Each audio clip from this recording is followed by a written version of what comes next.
ನಮಸ್ಕಾರ ಎಲ್ರಿಗೂ. ತುಂಬ ತಿಂಗಳಾಯಿತು ವಿಡಿಯೋ ಅಪ್ಲೋಡ್ ಮಾಡದೆ. ವಿಷಯ ಎಂತ ಅಂದರೆ, ನಮ್ಮ ಪಿಲ್ಲೆ ಚಾನಲ್ನ ಗ್ರೋಯಿಂಗ್ ವರೆಣ್ಯ ಅಂತ ಮಾಡಿದ್ದೇವೆ. ಇನ್ನು ವಿಡಿಯೋ ಹಾಕುವ ಅಂತ. ಯಾಕೆಂದರೆ ನನಗೆ ಸ್ಕೂಲ್ ಸ್ಟಾರ್ಟ್ ಆಗಿದೆ. ಅಮ್ಮ ಮನೆಯಲ್ಲಿ ಇನ್ನೇನು ಮಾಡ್ತಾಳೆ, ಅದಕ್ಕೆ ವಿಡಿಯೋ ಅಪ್ಲೋಡ್ ಮಾಡುವ ಅಂತ. ನೀವೆಲ್ಲ ಬೆಂಬಲ ಕೊಡ್ತೀರಿ ಅಲ್ವಾ? Thank you. ಎಲ್ಲರಿಗೂ ನಮಸ್ಕಾರ. ಒಂದಷ್ಟು ಬೀಜಗಳನ್ನು ತರಿಸಿದ್ದೇನೆ ನಾನು ಆಯುಷ್ ಮಂಡಲಮಿಂದ. ಇದು ಆರ್ಗ್ಯಾನಿಕ್ ಬೀಜಗಳು. ಇದನ್ನು ಪಾಕೆಟಲ್ಲಿ ಹಾಕಿ ನಂತರ ಮಣ್ಣಿಗೆ ಹಾಕೋಣ ಅಂತ ಇದ್ದೇವೆ. ಹೇಗೆ ಬರುತ್ತೆ ಅಂತ ಗೊತ್ತಿಲ್ಲ. ಗಿಡಗಳು ಕಾಯಿ ಇಲ್ಲ. ಒಂದು ಬದನೆಕಾಯಿ ಬೀಜ, ಇನ್ನೊಂದು ಸೌತೆಕಾಯಿ ಬೀಜ, ಇನ್ನೊಂದು ಮಂಗಳೂರು ಸೌತೆಕಾಯಿ ಬೀಜ. ನೋಡುವ, ಇದನ್ನು ಅಪ್ಡೇಟ್ ಮಾಡ್ತೇನೆ. Thank you. ಆಯುಷ್ ಮಂಡಲಂ ಅವರು ಪ್ರತಿಯೊಂದು ಬೀಜಗಳನ್ನು ಎಷ್ಟು ನೀಟಾಗಿ ಪ್ಯಾಕ್ ಮಾಡಿಕೊಟ್ಟಿದ್ದಾರೆ ಅಂದರೆ, ತುಂಬ ಚೆನ್ನಾಗಿ ಯಾವುದೇ ಗಾಳಿ ಆಡದ ಹಾಗೆ ಪ್ಯಾಕ್ ಮಾಡಿಕೊಟ್ಟಿದ್ದಾರೆ. ನೋಡಿ, ಇದು ಸೌತೆಕಾಯಿಯ ಬೀಜ, ಇನ್ನೊಂದು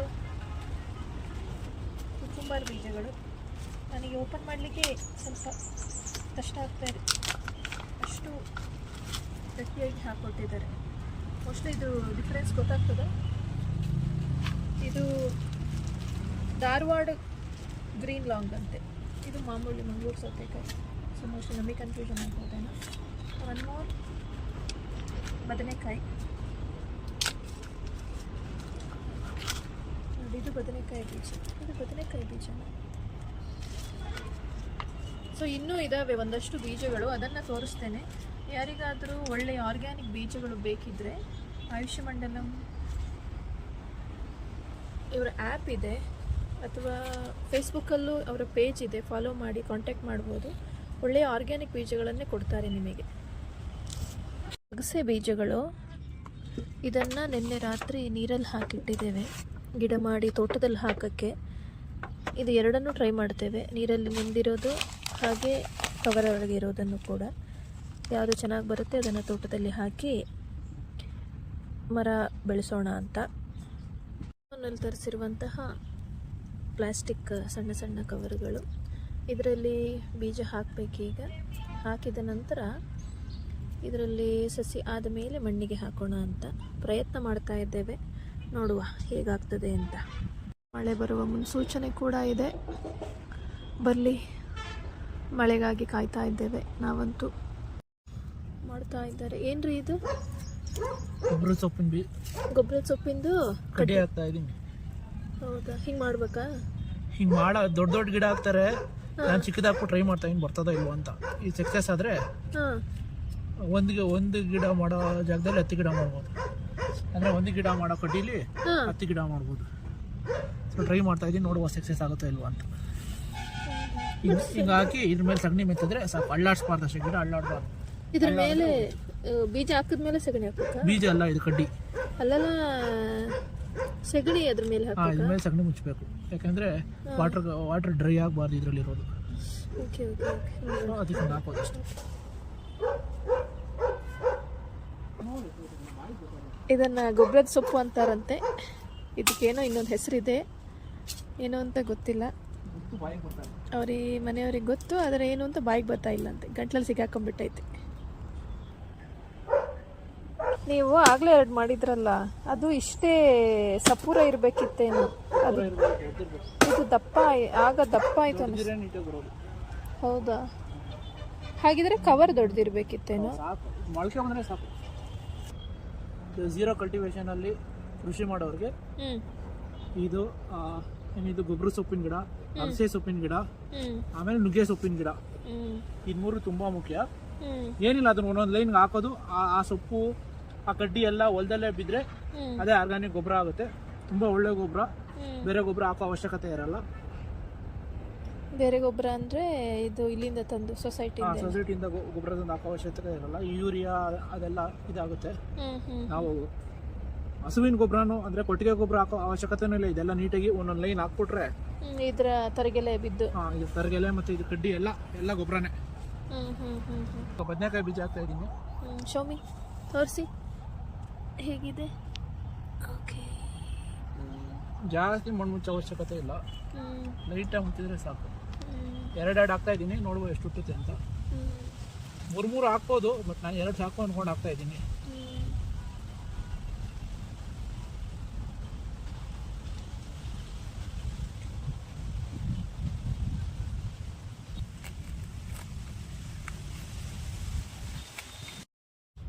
ಇದು ಅಗಸೆ ಮರದ ಬೀಜಗಳು, ಇದನ್ನು ಹಾಕ್ತಾ ಇದ್ದಾರೆ.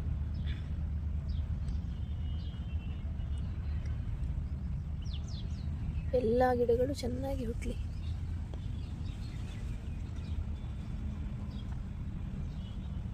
ಅಲ್ವರಿ?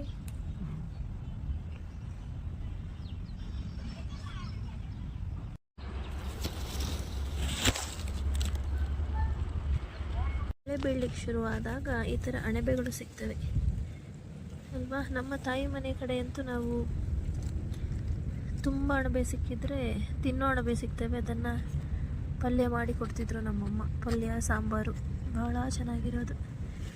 ಈಗಂತೂ ಅಣಬೆಗಳೇ ಇಲ್ಲ, ಕಾಡಣಬೆ.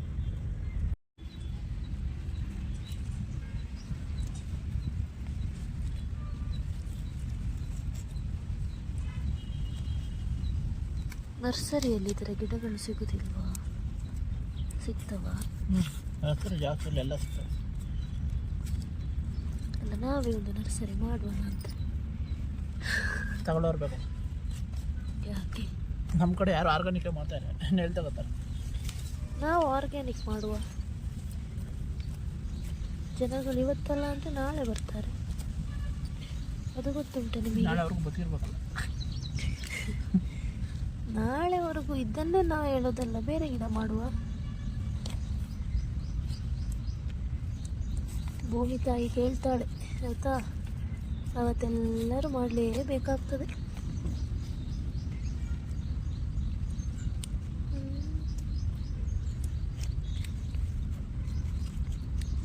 ಪ್ರಕೃತಿಯನ್ನು ಬೇಕಾಬಿಟ್ಟು ಬಳಸೋದೇ ಆಯಿತು ನಾವುಗಳು. ಅದರ ಕಡೆ ಗಮನ ಕೊಡೋರಂತೂ ಯಾರೂ ಇಲ್ಲ. ಇದ್ದಾರ ಹೇಳಿ? ಎಷ್ಟು ಬೇಕಾದರೂ ಕಸ ಬಿಸಾಕ್ತಾರೆ, ಪ್ಲಾಸ್ಟಿಕ್ ಹಾಕ್ತಾರೆ, ಪ್ಲಾಸ್ಟಿಕ್ ಉರಿಸ್ತಾರೆ.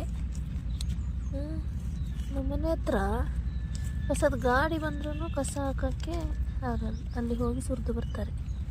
ಅಂಥ ಜನಗಳಿರುವಂತಹ ದೇಶ ನಮ್ಮದು. ಇನ್ನು ಯಾರಿಗೆ ಹೇಳೋದು? ಪ್ರಕೃತಿಯೇ ಒಂದು ದಿನ ಕಲಿಸ್ತದೆ ಪಾಠವ. ಅಲ್ಲಿವರೆಗೆ ಸುಮ್ಮನೆ ಇರಬೇಕು.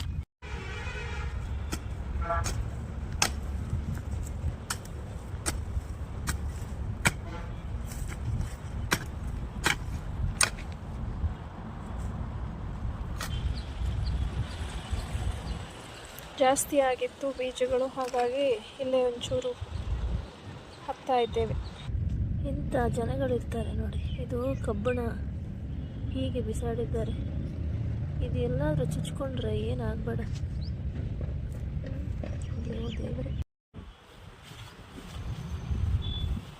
ಇಲ್ಲಿ ಬರಲಿಯಾ?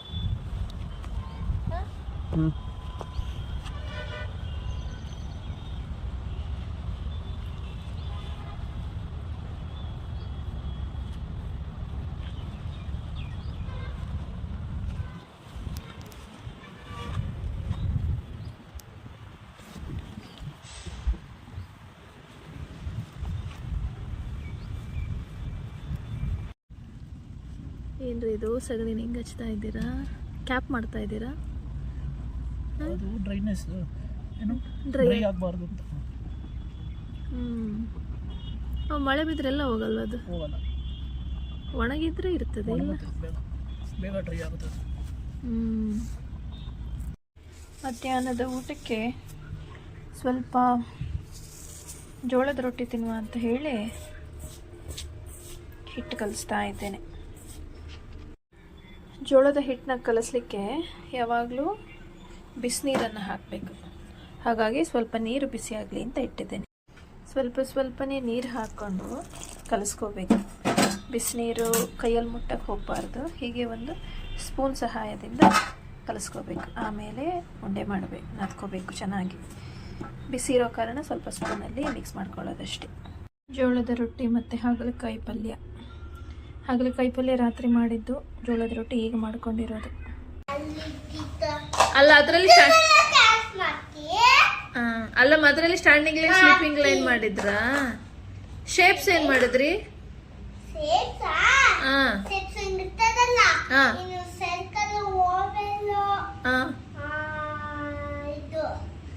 Square, rectangle. ಅದನ್ನ ಜೋಡ್ಸಕ್ಕಿತ್ತ? ಹೆಂಗ್ ಜೋಡ್ಸೋದು?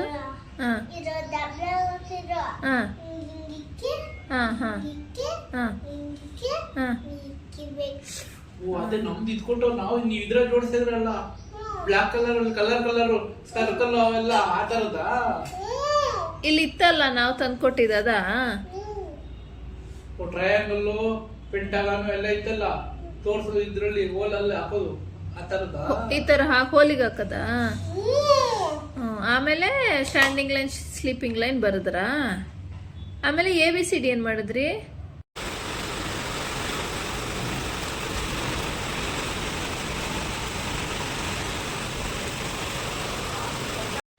ಮಗಳಿಗೆ ಸಂಜೆಗೊಂದು ಸ್ನ್ಯಾಕ್ಸ್ ಮಾಡ್ಕೊಳ್ಳೋಣ ಅಂಥೇಳಿ ಸ್ವಲ್ಪ ರವೆ, ಹಾಗೆ ಮ್ಯಾಂಗೋದು ಪಲ್ಪ್ ತಗೋಬೇಕು, ಹಾಗೆ ಸ್ವಲ್ಪ ಮೊಸರು, ಈ ಮೂರನ್ನು ಹೀಗೆ ಕಲಸಿ ಆಮೇಲೆ ಪಡ್ಡು ಮಾಡೋ ತವಕ್ಕೆ ಹಾಕೋದು. ಇದಕ್ಕೆ ಉಪ್ಪು ಸೇರಿಸ್ಬೇಕು. ನಾನು ಫಸ್ಟ್ ಟೈಮ್ ಟ್ರೈ ಮಾಡ್ತಾ ಇದ್ದೇನೆ, ಹೇಗಾಗಿದೆ ನೋಡುವ.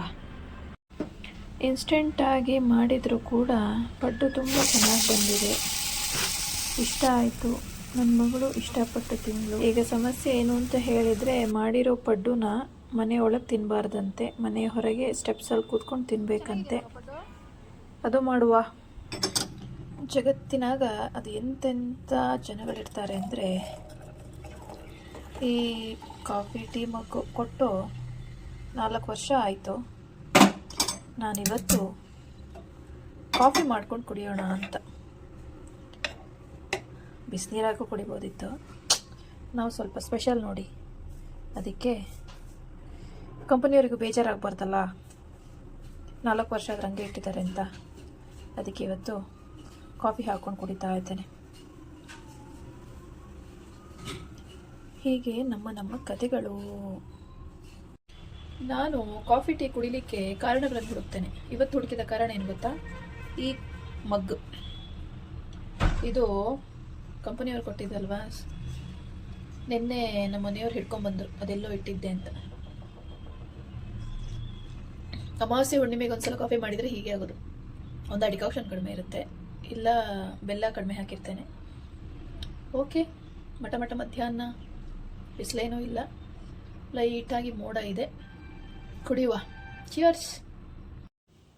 ಇವತ್ತಿನ ನಮ್ಮ ಕಥೆಯನ್ನು ಇಲ್ಲಿಗೆ ಮುಗಿಸ್ತಾ ಇದ್ದೇವೆ.